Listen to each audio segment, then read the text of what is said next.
Judicial Commission of Inquiry into allegations of state capture, also known as the Zondo Commission of Inquiry, has come back from its end-of-year recess. Last year, the Commission heard testimonies from various witnesses, including former President Jacob Zuma and former Eskom CEO Matshela Koko. Today, the Commission is sitting for the first time since the beginning of 2021. This year, the inquiry kicks off with mining-related evidence in connection with the joint venture between Alexkor and Alexander Bay. Let's take you live to that.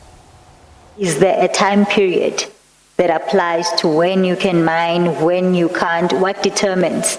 You have what we call a weather window of opportunity. So, as I've explained, diver-based mining is highly dependent on calm weather conditions, and more specifically calm sea conditions, because you can have atmospheric conditions that are quite bad, but the sea conditions can still be quite good. So then it's more comfortable underwater actually than being on the vessel, because the vessel's been blown around and maybe dragging anchors and so on. But it's weather dependent, and also on capacity of the vessel that you're working. The amount of gravel that you have to produce, generally to produce 1 carat of diamonds, my grades used to be in the order of 12 carats on a cube. That's a cubic meter of gravel. But the vessel that I operate can hold about 30 cubes, and the density of marine gravel is about 1.6 tons per cube. So you're looking at around about 50 tons of gravel to produce a mere few grams of diamond. So when the vessel is full, you have to come and offload. Or if the weather conditions are prohibitive, then even before the vessel is fully loaded, you have to return to the harbour and offload what gravel you do have and sit on the moorings until the weather improves. Yes. Now, if you can tell us about Scarlet Sky Investments and your relationship with them, and bearing in mind that we've already heard the evidence of Mr. Torres. So when did you start having a relationship with Scarlet Sky? Do you have a relationship still? The only relationship that I have with Scarlet Sky is a pending Kimberley High Court slap suit, which has still yet to be resolved, which they brought against me for defamation. But other than that, I've had no relationship with Scarlet Sky. They have simply been brought into my life as a contractor through the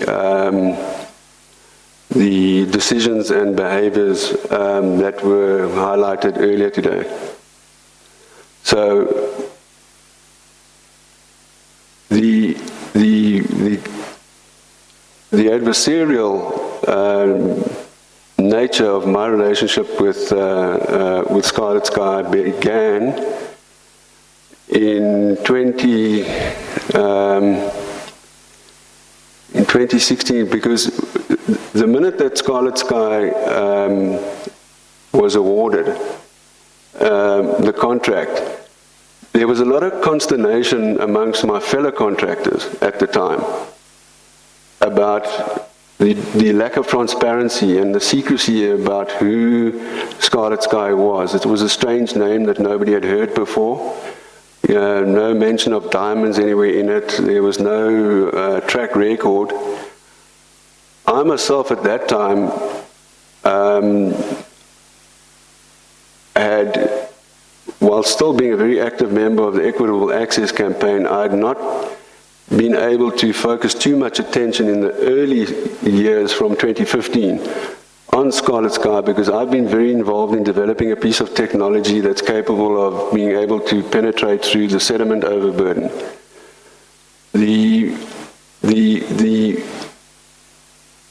Besides the politics and the dissipation in governance, the other factor that's prevented Alexkor and South Africa developing its marine mining.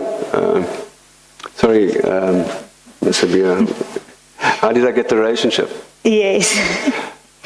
Beg your pardon, sorry. So you Yes, heard you- the question. Yes, you can intervene when Yes. the witness seems to take long to answer your question. Okay, so in the initial stages, I was not involved too much with the kickback from the contractors over Scarlet Sky because I was devoting my attention and I'd been traveling overseas. It's okay. Thank you. Okay, so you weren't. Thank you. Yeah. Now tell me, in the chain of how the diamonds go from the mine to the public. Tell us about that process, because you've told us where you can mine. You've told us what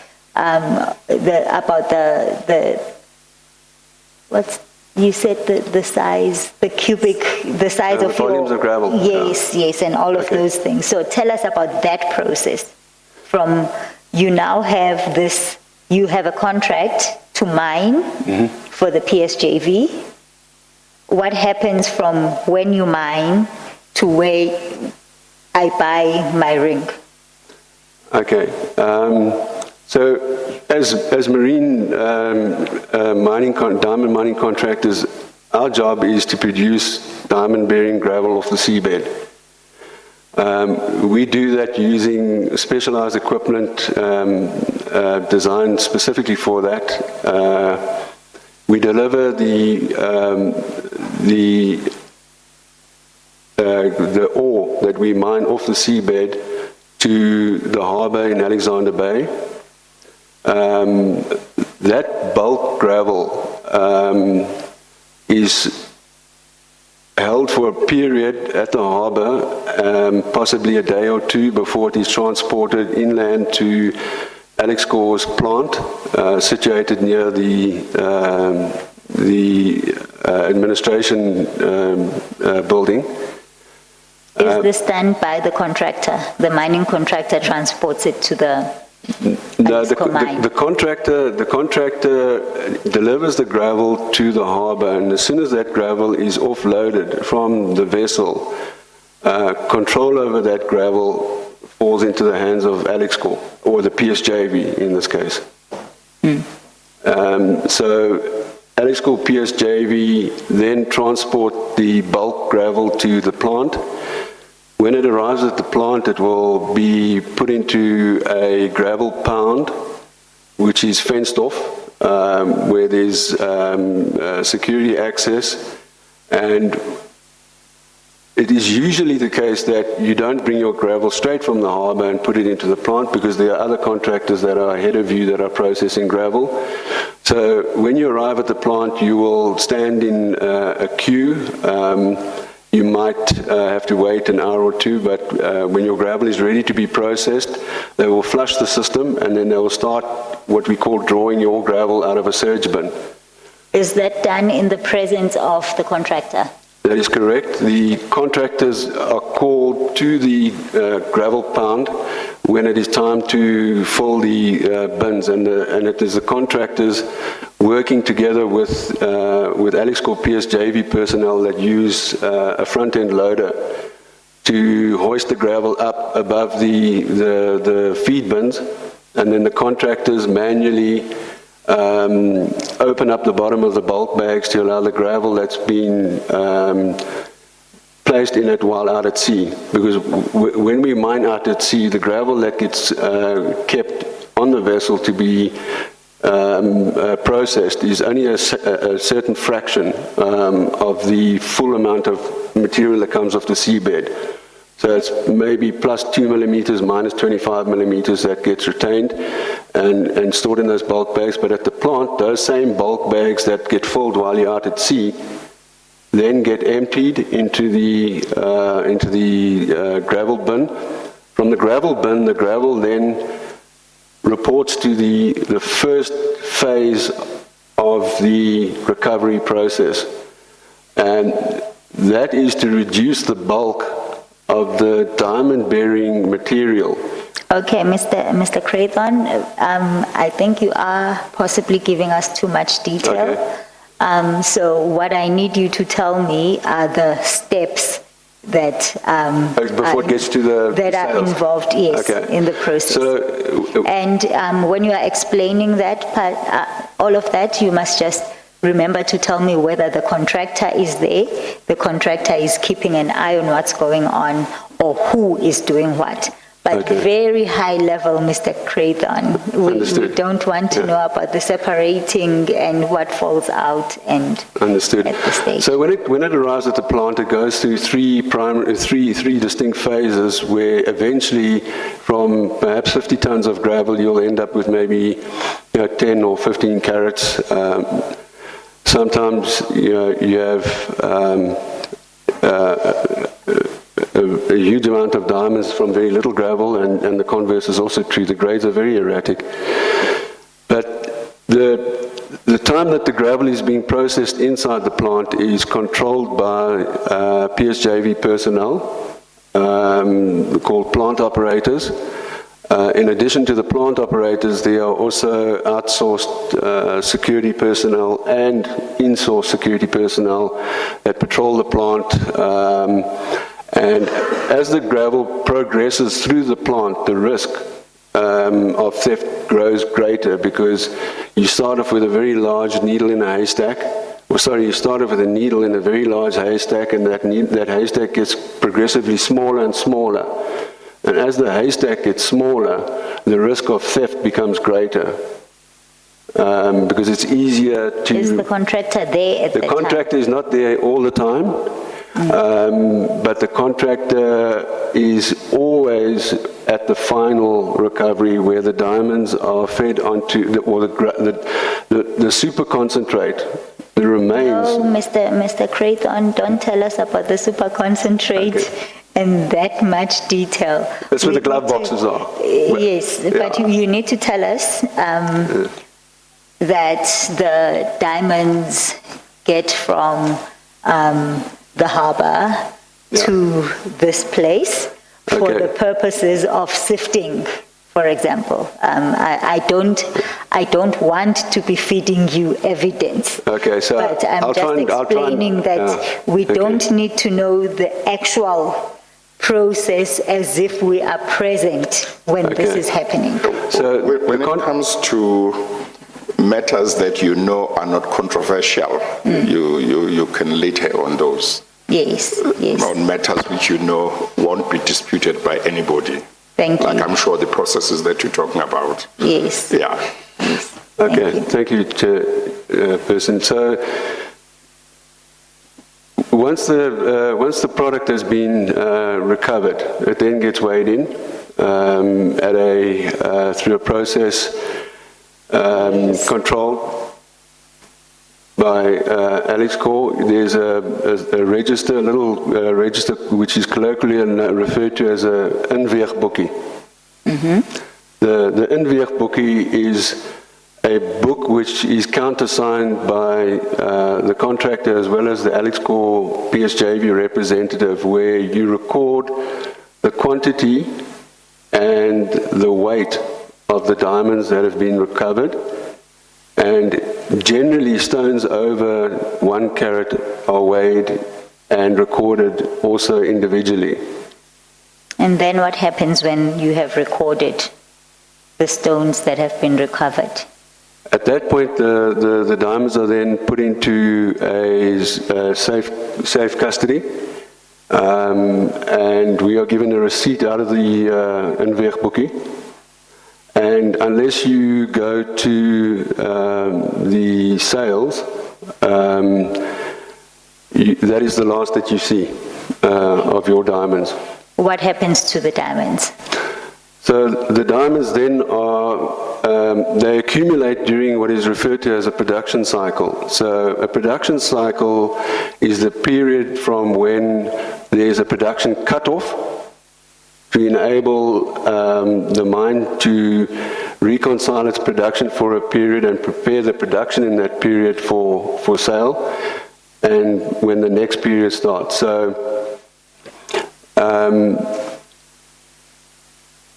So the diamonds are kept in whose custody? It's in kept- the PSJV's custody during this period? During this period, while the diamonds are still on the mine, it is kept in the PSJV safe custody. And when the production cycle is finished, At the end of the production cycle, they issue a close-off notice to say to the contractors, no more production will be included in the upcoming sale beyond a certain date. So if they issue a cut-off date, say for the end of January, say what usually happens is you have a flurry of processing taking place before the plant closes, but at the end of the day on January the 30th, no more production will then be included for the upcoming sale. so what happens to the diamonds at the end of the cycle, the diamonds that have been kept in the custody of the PSJV? Those diamonds are then counted and weighed and sieved, what they call, well, you have two. No. That's too much detail. Okay. Well, at the close of the production cycle, the diamonds are then transported up to Johannesburg for presentation to the state diamond trader. By whom? Who transports the diamonds up to Johannesburg and who presents them to the state diamond trader?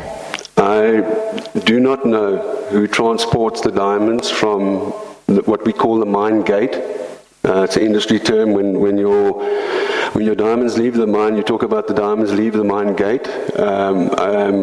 We don't know who conducts that service or what form of transport is used, but the diamonds are transported to Johannesburg, and then they are placed into a safe and secure area called Knox Vault in Johannesburg, where Daniel Nathan has his premises. It's below the place where Kuben Mudley has his safety deposit box. Okay, we don't know about all of that. Okay. Whose custody is it given to? It's given to Scarlet Sky. So it's only given to Scarlet Sky when it arrives in Johannesburg? That's my understanding. Okay. And then, that is the level of the relationship that you have with Scarlet Sky. What do they do with the diamonds that you have mined?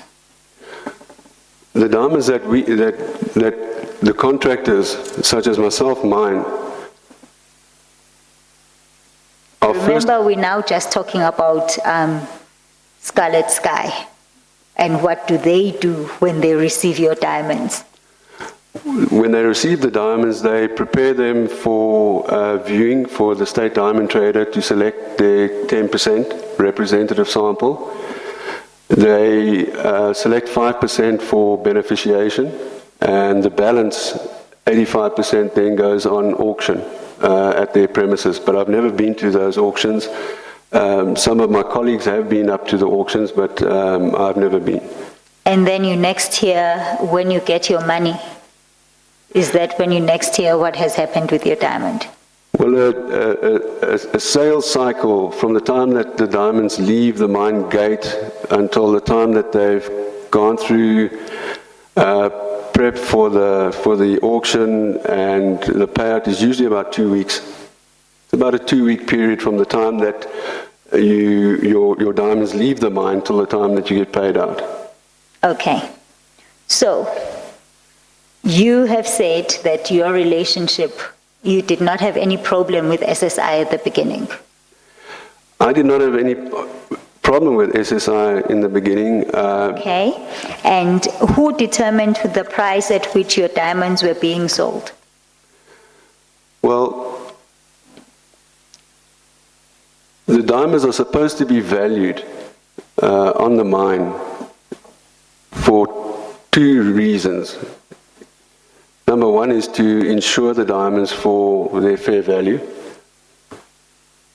Because if you do not analyze your diamond production, you cannot attach a fair value to the diamond. So you can't just look at the size of the diamonds, and the stone size frequency distribution. You've got to analyze the color as well as you've got to look at the special stones. Yes, so who determines the value at which your diamonds are sold? It's a lady by the name of Michelle Adams, who is an employee of Alexkor, who is involved in the management of the final stages of the diamond recovery process. And So then the value of the price at which your diamond will be sold is determined by Ms. Adams. no, she doesn't determine the price at That's which the it's sold. question. No, she doesn't determine the price at which it should be at which it would be sold, but she makes a very inaccurate. All right, we're going to come out of the state capture inquiry there, which is taking a deep focus at the valuation of diamonds, specifically looking at Alexkor. And now we're going to check in with my colleague